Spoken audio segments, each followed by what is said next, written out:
We talked to you earlier, but now that you've been in the system for 4 or 5 months, how are you adjusting? Better? Well, how are you coming along? Definitely a lot better than when I first got here. Being here does force you to be a smart basketball player, not just rely on athleticism or instinct. So I think that my understanding for the game has grown a lot since I've been here. Can you give us some particulars of where you think you've adjusted best, besides just the mental understanding of it? It'll definitely be shot selection.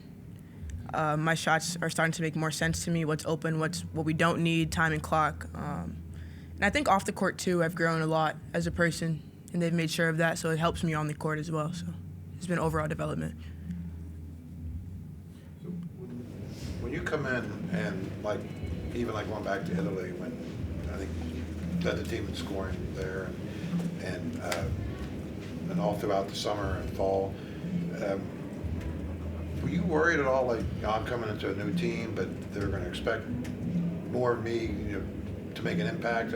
Was there any kind of adjustment there as far as worrying about stepping on people's toes or anything like that? Or was this just you being you and this is how I'm going to do it? Or? Definitely I had to think about what I was going to bring to the table because they were asking a lot from me, but it was something I asked for, so it wasn't like, oh my gosh, they want this from me. It's like, okay, cool, I get to do this for them. And I don't think as far as stepping on people's toes, that's a concern I had.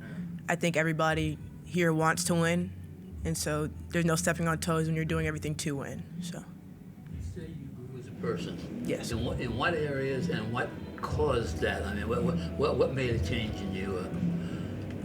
Without having to get too deep in here. That's the fun of it. Is it really for you or for me?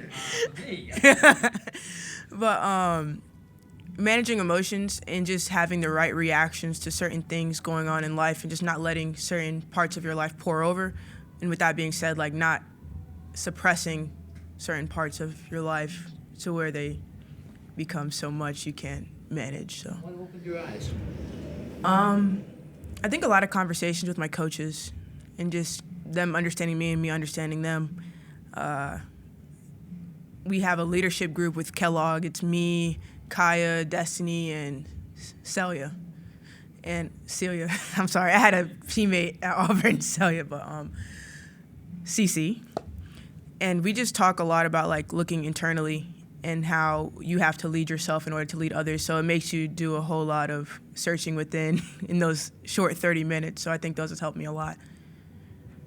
Coach Kellogg has said your offensive skills were always a given, but defensively thought you always had the ability, but you had to, show that, play it. Have you realized that? How improved are you defensively?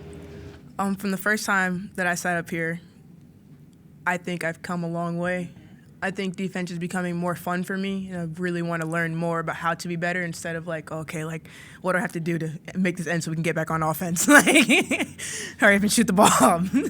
But I think my mentality towards defense has changed a lot since I've been here last. In practice, maybe with JJ and Jordan Harrison, in terms of who can get the steal, who can apply the most pressure, how do you guys compete in that regard? I think we just play off of each other. Like I said, I'm becoming more defensive minded. I'm watching them, seeing how they get steals, how they get deflections, because it's not something I fully understand yet. So I think just learning from them and watching them, I have two great teachers. They're great at defense. So I think I had no choice but to step my game up, regardless. Then, is it angles, speed? What is it that they do that you want to replicate? They dictate. They don't react. If they want you to go left, you're going to go left. There's no coming right. So instead of I'm a reactor, you cross over, I'm going to be there, but I didn't make you do that. They make you do things. So I'm just learning the angles and how to be there. One of the talking points about women's college basketball is that the top 8, top 12 teams kind of gobble up all the talent for the most part. You saw South Carolina playing at Auburn. You saw LSU. Yeah. You know what those teams look like. Your feel for this West Virginia team, where does it sort of fit in to what you've experienced? We're right there. Yeah. I think that it has to do a lot with the coaching. You know, you look at these great teams that have great coaches. Yeah. And great players want to play for great coaches. I think we're right there. Size, talent, Talent, IQ, yeah, drive, hunger. everything. Yeah. Okay. So you were talking about the leadership group. You said it was you, CC, Destiny, and Kaya. Kaya. So that's Yeah. 3 out of 4 of you guys are newcomers, correct? No, I don't know. Is Destiny a newcomer? She's She's been here, but like, it's me and Cece are What newcomers. does that say about you guys? And is that how it works? Like, do you guys have that voice in the locker room?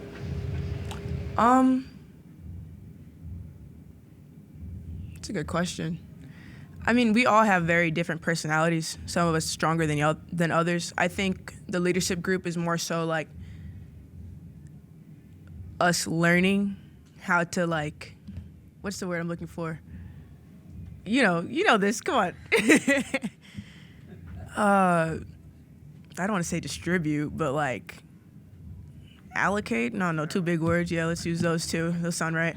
Our attention to. I think that one of my big things when I came here is I really wanted to lead. I think my freshman year, I was a freshman coming into, older team, and my coach wanted me to lead, didn't show me how. And I definitely voiced that to Coach Kellogg. So I think that's what that really is for. Miami kid playing in Alabama. West Virginia's a good bit different. How have you adjusted, just culturally and? It's cold. Yeah.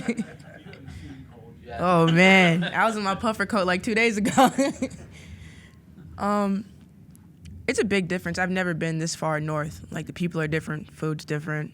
I look outside, it's very different. When I first moved in here, I think there was a groundhog outside of my door. I was like, what is going on? I mean, it's cool. I think that you give me a ball in the court and I'm happy. I like my team. I like my house. There's not much to not like about West Virginia. The fans are great. So I think it's been a pretty easy adjustment. Anything you truly miss other than maybe warmer weather in the winter, or? I mean, From Miami? Yeah. I miss the beach. I miss the food. I miss my dog. My stepdad's Haitian, so I used to always make him go get me like some Haitian spaghetti and meatballs. Okay. So also, my grandma's, I hate to say it, it sounds so bad, but when I come home, I put them to work. Like, so what are we cooking today? I'll do the dishes. I'll do whatever. I'll set the table. Just please cook. I'm coming over. So that's what I definitely miss. Gain 40 pounds when you go home. Muscle. So we're gonna call it. All right, thanks, everyone. Good. All right. Of course. Thank y'all.